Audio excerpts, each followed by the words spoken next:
9월 23일 월요일 기도를 돕는 그 사랑 매일 묵상. 오늘은 매주 월요일 팀 켈러의 기도를 배워가는 시간입니다.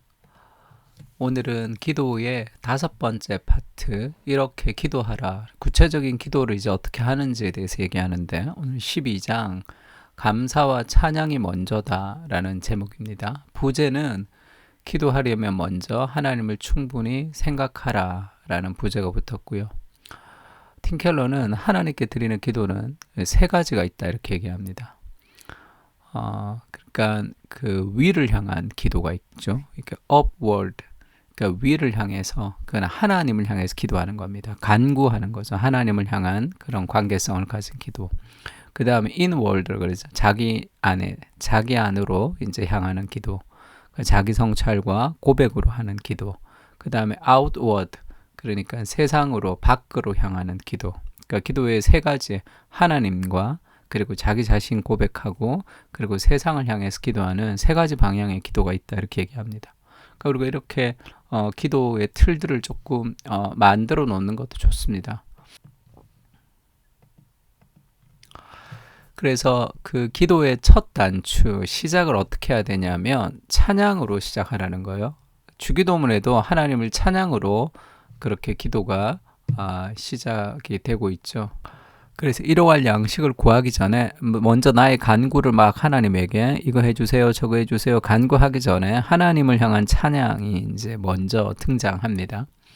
그 찬양이라는 것은 다른 종류의 기도를 자극하기도 하고, 그리고 우리가 하나님이 어떤 분이신지를 좀 깨달을 때, 하나님의 위대하심과 위엄을 깨달을 때 우리는 더 깊이 기도하게 됩니다.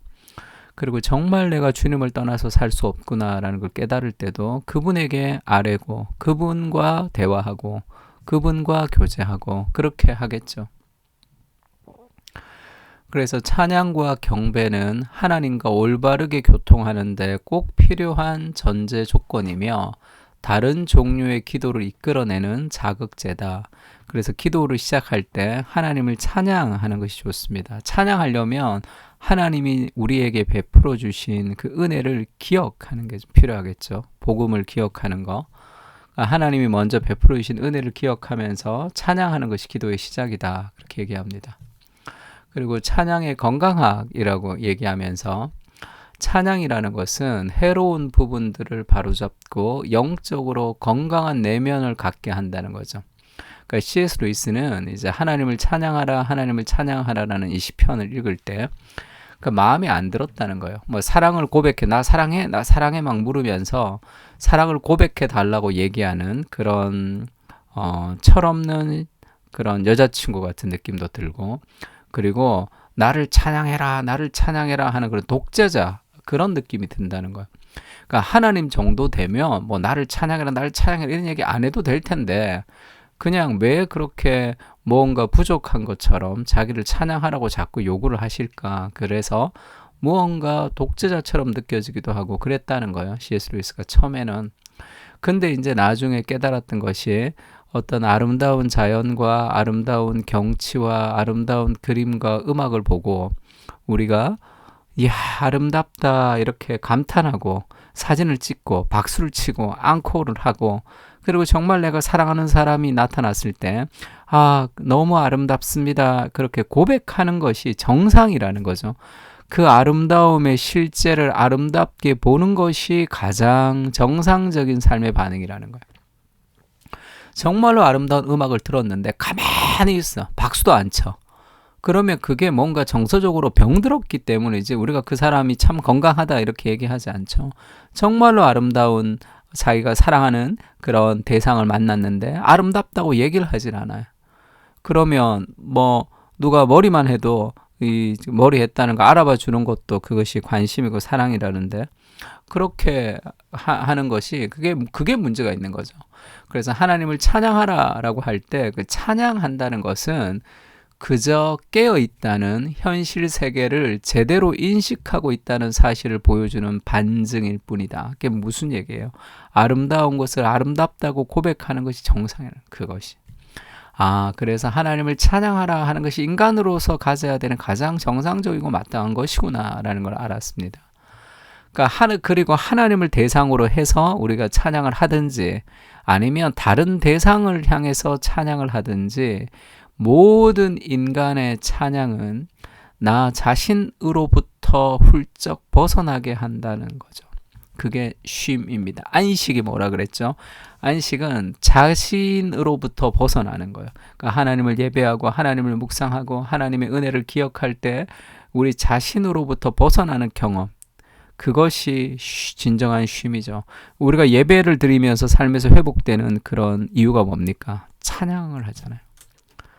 하나님을 찬양하면서 우리는 자기 자신에게 매몰돼 있던 내 자신에게 염려와 근심으로 붙들려 있던 생각으로부터 이게 나를 벗어나는 생각을 하는 거죠.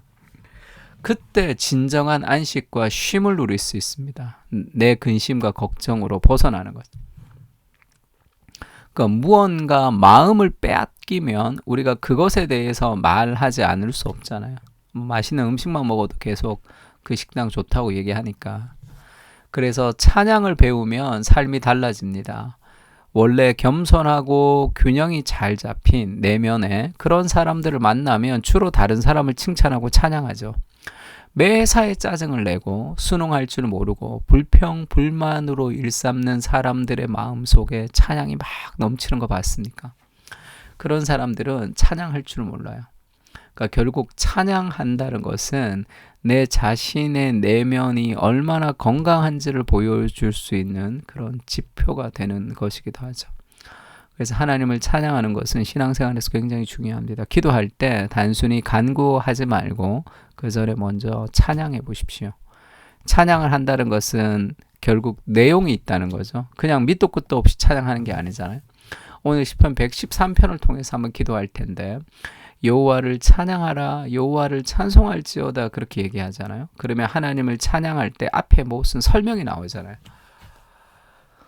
왜 하나님을 찬양해야 되느냐 하면 그분이 우리를 위해서 행하셨던 일들이 있기 때문에 우리가 하나님을 찬양합니다. 그래서 6절에 보면 스스로 낮추사 천지를 살피시고 가난한 자를 먼저 더미에서 일으키시며 그래서 우리가 하나님을 찬양하는 거잖아요. 9절에는 또 임신하지 못하던 여자를 집에 살게 하사 자녀들을 즐겁게 하는 어머니가 되게 하시는도다. 할렐루야. 그 하나님이 우리를 위해서 행하신 그 일들, 그것을 기억할 때 우리는 찬양할 수 있고 찬양하면서 우리의 내면은 더 건강해집니다.